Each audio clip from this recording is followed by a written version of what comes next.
Bonjour à tous, bonjour les amis, j'espère que vous allez bien. Est-ce que ça a encore du sens aujourd'hui de faire les classes prépa, maths sup, maths p, école d'ingénieur, puis travailler dans un bureau? J'ai fait les classes prépa, j'ai fait maths sup, maths p, j'ai fait une école d'ingénieur, j'ai travaillé d'arrache-pied, j'ai même fait un master de finance.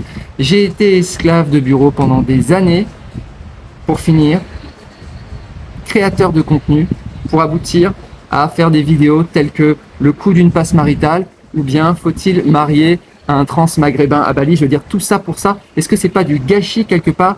Si vous êtes jeune et que vous posez la question, est-ce que je dois faire les classes prépa? Est-ce que je dois rentrer dans cette filière d'ingénieur, etc.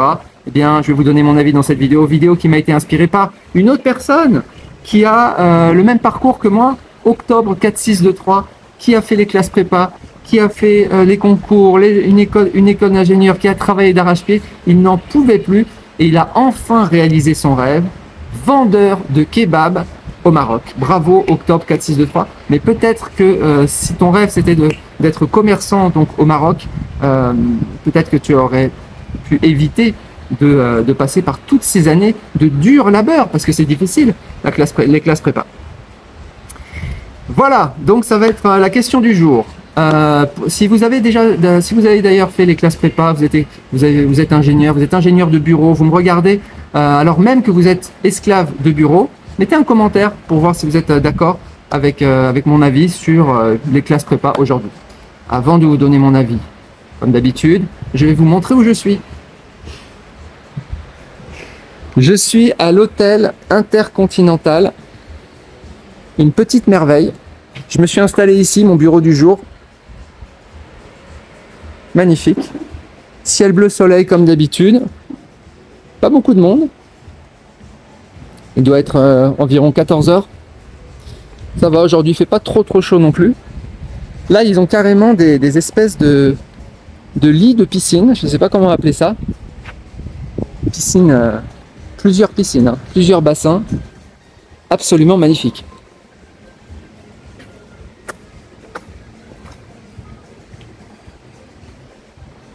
Bien ici. On est à Wahin. Je mettrai le lieu dans la localisation de la vidéo comme d'habitude. Si vous voulez venir. Alors, je vous lis le commentaire. Octobre 4623. Alors, il fait une remarque très judicieuse. Octobre, il nous dit que, je lis, l'esclave. Donc là, il parle de l'esclave antique, l'esclave de la Rome antique. L'esclave, il faut le capturer, l'enchaîner, parce que l'esclave veut être libre. Le salarié, ce que j'appelle l'esclave de bureau, contrairement à l'esclave, supplie un patron de bien vouloir de lui. Donc, l'esclave de bureau, que j'appelle esclave de bureau depuis le début de la chaîne, en fait, rectificatif, ce n'est pas un esclave de bureau, ce n'est pas un esclave. Parce que si je l'appelle esclave, ce serait insulter les esclaves antiques du temps de la Rome antique, comme Spartacus, qui eux voulaient se libérer. Donc si l'esclave de bureau est en dessous de l'esclave antique, c'est que l'esclave de bureau est en réalité un sous-esclave. Je vais devoir renommer le mot esclave. C'est sous-esclave en fait.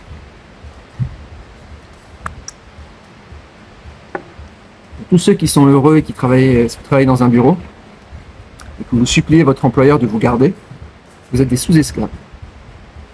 Car vous n'avez même pas la volonté de vous libérer. La servitude volontaire. Alors, je vous lis les commentaires. Donc ça, c'était le premier commentaire. Deuxième commentaire. Il y a bien longtemps, je me suis retrouvé sans trop savoir ce qu'il m'arrivait en prépa, maths, en classe préparatoire, pareil, classe préparatoire au concours aux grandes écoles, donc les CPGE. Dans ces classes, on est entraîné à donner le maximum. Alors là, je voudrais faire une petite parenthèse, tous les jeunes, parce qu'il y a quelques jeunes qui me suivent.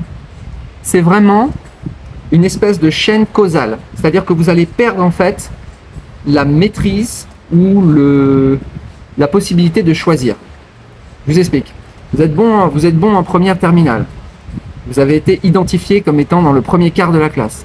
Donc, votre direction, le cursus le plus prestigieux, la voie royale, les classes prépa. Le but d'une classe prépa, c'est quoi? C'est de préparer des concours. Okay, et pour avoir quoi? Pour avoir une école d'ingénieurs. Des écoles d'ingénieurs qui sont classées. et vous allez essayer d'avoir la meilleure par rapport, voilà, par rapport au classement.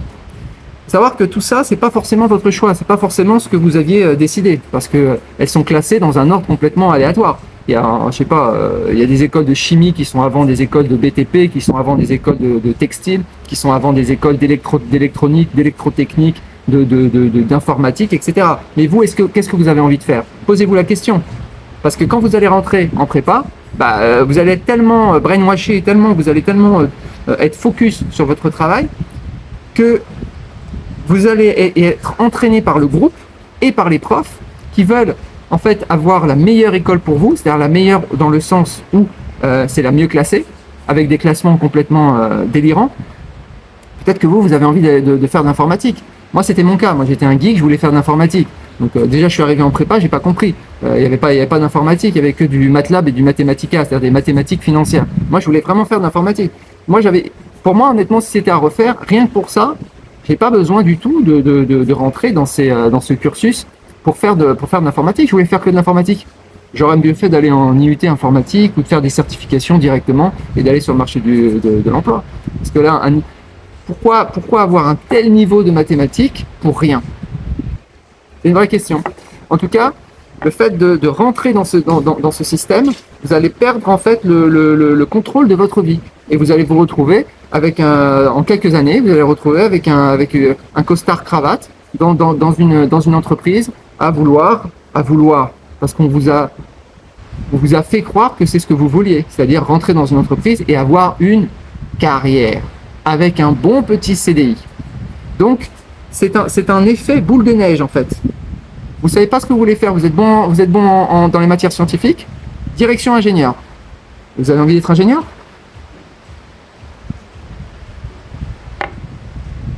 Moi, si on m'avait demandé, j'aurais eu envie d'être créateur de contenu. Donc, c'est comme de conduire toujours avec le compte tour à la limite du rouge, y compris les vacances. J'ai travaillé pareil, toutes les vacances, de la terminale à Mathsup, donc la transition, je travaille toutes les vacances. De Mathsup à Mathsp, je travaille toutes les vacances, parce que comme on est toujours en retard et que de toute façon ça n'en finit jamais, et voilà, donc on travaille tout le temps. Donc il y a des effets de burn-out. Clairement, moi à partir de la deuxième année, j'étais complètement largué. J'ai quand même réussi à m'en sortir, mais j'ai pas fait la 5,5, c'est-à-dire j'ai pas redoublé la deuxième année pour avoir une meilleure école. J'ai dit stop, de toute façon je prendrai ce que j'ai, même si j'ai rien, je vais à la fac, je fais autre chose. On n'a plus la possibilité de se demander le pourquoi des choses, on passe des concours, et si on échoue, on empile une année, ok. On intègre finalement une école d'ingénieur, pas pour ce qu'on voudrait faire plus tard, mais simplement parce que cette école a bien voulu de nous, complètement. Elles sont, voilà, on regarde par rapport aux notes qu'on a, par rapport à nos notes en physique, chimie, etc. On regarde les écoles qu'on peut avoir avec nos points, voilà. Mais est-ce qu'on a vraiment envie d'aller dans ces écoles?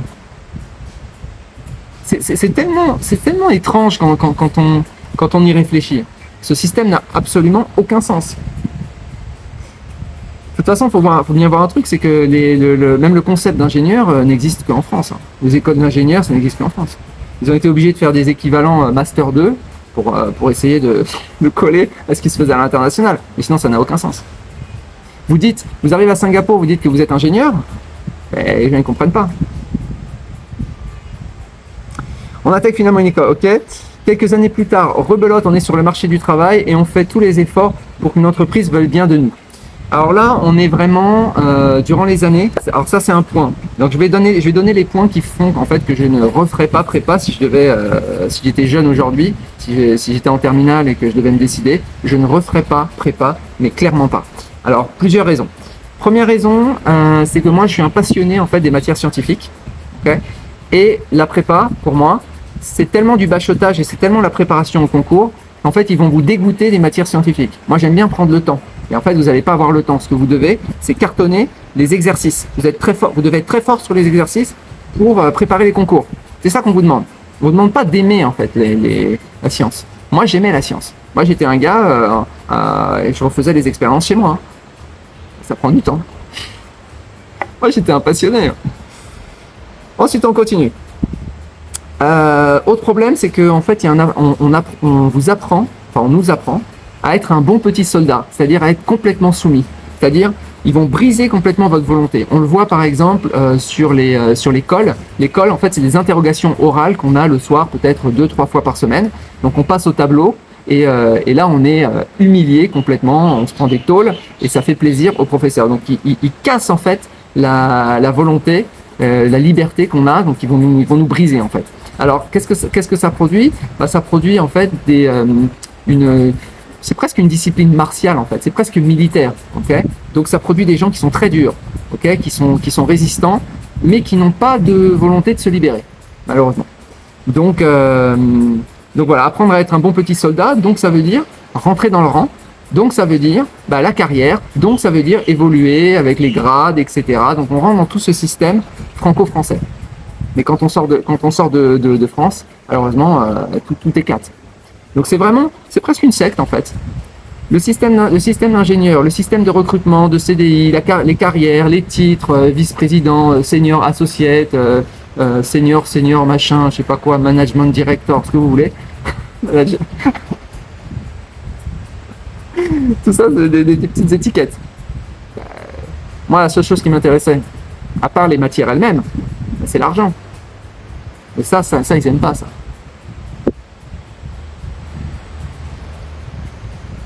Faire des business en ligne comme ça, de l'infoprenariat.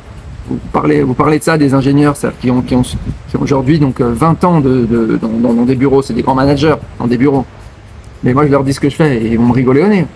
Par contre, si je leur montre que je gagne 3 fois, 4 fois ce qu'ils gagnent, là ils vont avoir un air de dégoût en fait. C'est pas noble ce que je fais. YouTube, c'est pas noble. Le coût d'une passe paritale n'a aucune noblesse. Le calculateur rentier, c'est des petits trucs comment dire, c'est des trucs de miséreux, ça. C'est comme ça qu'ils voient les choses, en fait. D'ailleurs, j'ai plus aucun ami ingénieur. Simplement, c'est un, ok, quelques années plus tard, rebelote, ok. Alors, ensuite, je continue. Donc, bon petit soldat, soumission au programme, discipline, ok. Donc, ça va formater votre esprit. Donc tous ceux qui veulent avoir un peu de créativité, qui veulent un peu, je sais pas, être en mode papillon, laissez tomber. Ils vont briser complètement votre côté artistique. Moi, j'ai retrouvé mon côté artistique sur cette chaîne. Cette chaîne est une thérapie pour moi. Ensuite, donc toujours l'orientation classement et carrière. Donc l'orientation concours, compétition, tu es en compétition avec tout le monde, faut être meilleur que l'autre, etc. Alors qu'à la fin, ce qui est la dinguerie de l'histoire, la drôlerie de l'histoire, c'est que les salaires de première embauche sont tous dans un mouchoir de poche. Même vous prenez de l'école la plus nulle, la plus misérable, je sais pas, elle doit être à peut-être 30-35 K euros au début première embauche. Prenez la numéro 1, je sais pas, vous allez taper Polytechnique, Centrale Paris, le NS, etc. Ils vont être à combien? 45? Allez, 50? Et à quoi entre 35 et 45? Peanuts. Et ce qui est drôle, c'est qu'on retrouve ça aussi quand on arrive quand on travaille au début, les premiers emplois, les gens se comparent leur salaire, et celui qui gagne 30 000 euros par rapport à celui qui gagne 38 000, ouh là là, quelle grosse différence, et ils sont jaloux de quelques milliers d'euros. C'est des miettes en fait, c'est vraiment des miettes. Je vous donne un exemple, quand vous arrivez à Singapour, moi j'étais j'étais freelance esclave à Singapour, j'étais à plus de 20 000 SGD, enfin dollars singapouriens. Il y avait des gens à côté de moi, ils travaillaient à 3 000, pour des ingénieurs. Ils faisaient le même boulot que moi, seulement ils étaient indiens et chinois.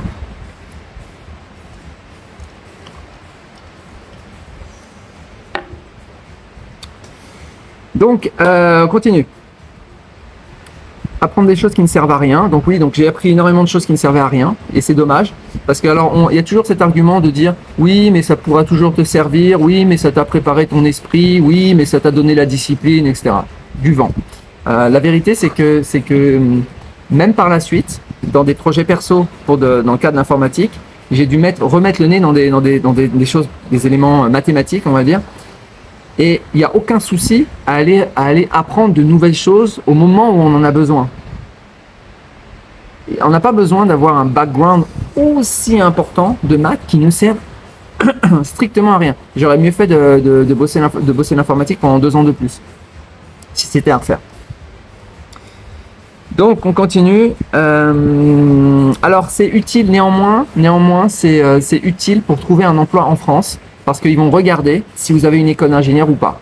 Donc ce sont des corporations, donc ils sont bien installés dans pas mal de sociétés.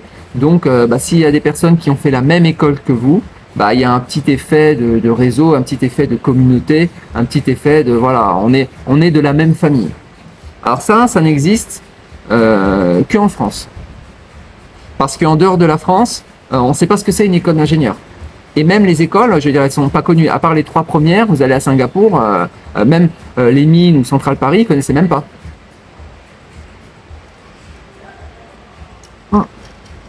Donc si vous voulez rester en France, il y a quand même des places réservées pour vous si vous avez une grande école.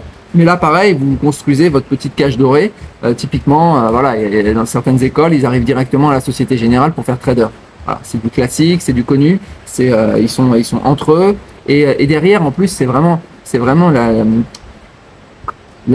sais pas comment.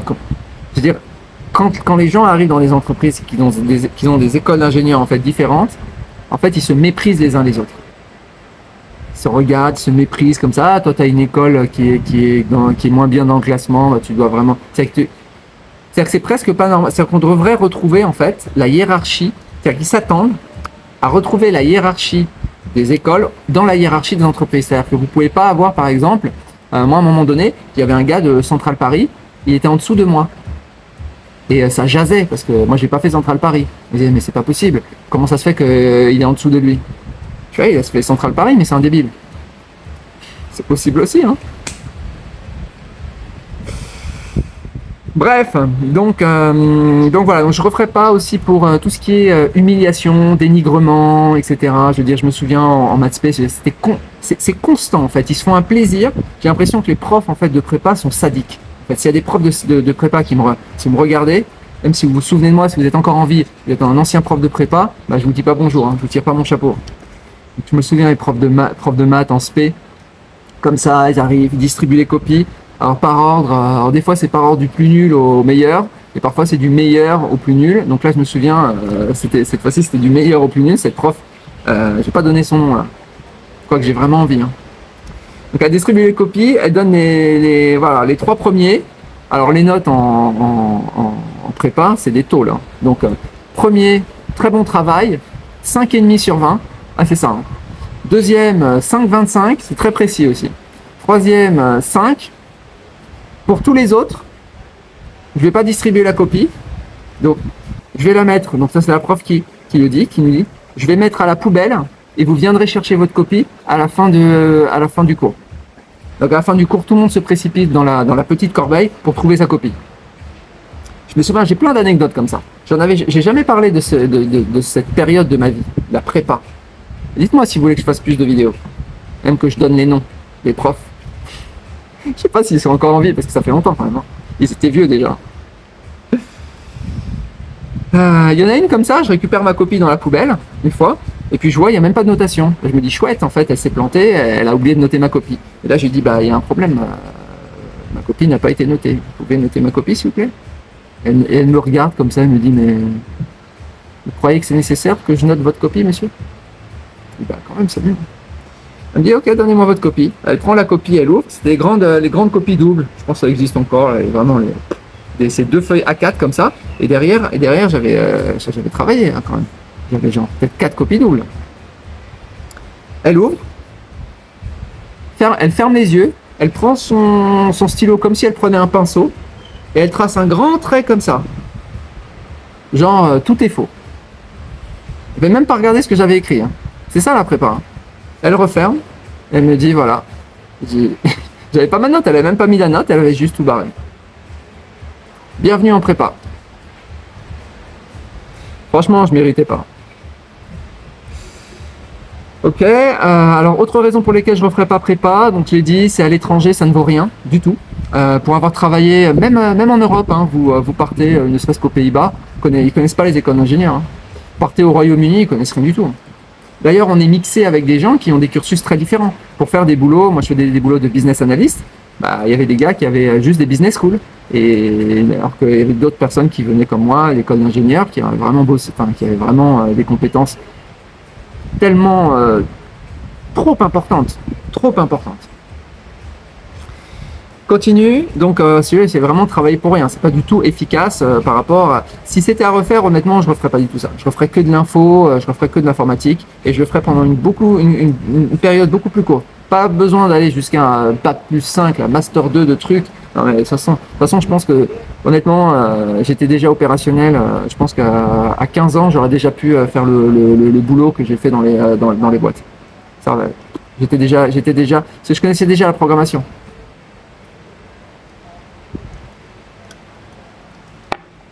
Continue. Je referai pas non plus aussi pour le stage de fin d'études. Je trouve que c'est vraiment une arnaque ce stage de fin d'études. Moi, j'ai fait un stage de fin d'études vraiment très long, ça durait 9 mois comme ça. C'est clairement de l'emploi déguisé. Ces trucs devraient même pas exister. Pour moi, on fait bosser les gens à l'œil. C'est vraiment une honte. Et en plus, le gars qui fait son stage, il est là en train de mendier pour à la fin être transformer son stage en CDI. Et ensuite, vas-y la période d'essai. C'est vraiment la soumission totale. Vraiment, le système est conçu pour créer des esclaves. Voilà. Alors moi j'ai eu de la chance dans cette histoire d'avoir tout de suite une méfiance, voire de me dire il y a un problème. Par exemple, j'avais fait un super stage, mais ils m'ont pas gardé. Donc là j'ai senti qu'il y avait un problème. Et ils m'ont dit on te garde pas, tu as fait un excellent stage, mais on te garde pas, t'as pas un esprit corporate. C'est vrai, ils avaient senti en fait que j'avais pas un esprit corporate. Très rebelle. Je bossais dans mon coin, je faisais mes trucs dans mon coin. J'étais déjà, en fait, moi, j'étais déjà autonome en mode freelance. Il me manquait juste la plage que j'ai aujourd'hui. Voilà, donc je finis sur le commentaire. Faire autant d'efforts pour une grande entreprise, en fin de compte, pour la France. Donc là, pareil, ça, j'ai découvert ça bien plus tard, en fait. Ça vaut mieux bosser pour soi. Bon, déjà, je suis passé freelance, donc là, voilà. Et puis derrière, vaut mieux bosser sur ces business en ligne, sur l'entrepreneuriat, de l'infoprenariat, parce qu'on capitalise, on crée des choses en fait qui tournent toutes seules. Et ça, je l'avais pas réalisé. Tant qu'on bosse comme un esclave de bureau, bah en fait, on bosse que pour son employeur, que pour l'entreprise. Une fois que c'est fini, qu'est-ce qui nous reste? Il reste quelque chose. Il reste une ligne d'expérience en fait sur son CV qu'on peut essayer de revaloriser, mais ça s'arrête là. Il n'y a pas quelque chose qui tourne. Moi, j'ai des business en ligne qui tournent depuis 2018. Hein. Ça tourne tout seul, comme des c'est pas complètement passif comme des actions à dividendes, mais quasiment. Voilà. Ensuite, c'est alors que j'ai compris que j'étais tombé plus bas que l'esclave, donc il est devenu un sous-esclave. L'esclave se débat, cherche à retrouver sa liberté. Moi, des gens comme moi, tout au contraire, désiraient ardemment trouver un employeur, un patron, un maître. On se pose même plus la question. Quelqu'un qui recherche un emploi, recherche un maître. Un maître qui va donner des ordres et aussi donner le salaire, donner la pitance. Donc je n'étais pas heureux dans cette position d'ingénieur. Plus tard, j'ai eu l'opportunité de devenir prof. C'était mieux. Puis finalement, commerçant et vendeur de kebab. Ah, c'est moi qui ai rajouté vendeur de kebab. Plus de chef, seulement des clients à satisfaire. Je valide. Octobre 4623. On a la même expérience. Si vous avez des expériences similaires, même que vous voulez témoigner, on peut faire des interviews sur ce sujet. C'est une blessure que je viens de réouvrir, la prépa. Je vous souhaite une excellente journée, je vous dis à bientôt. Ciao!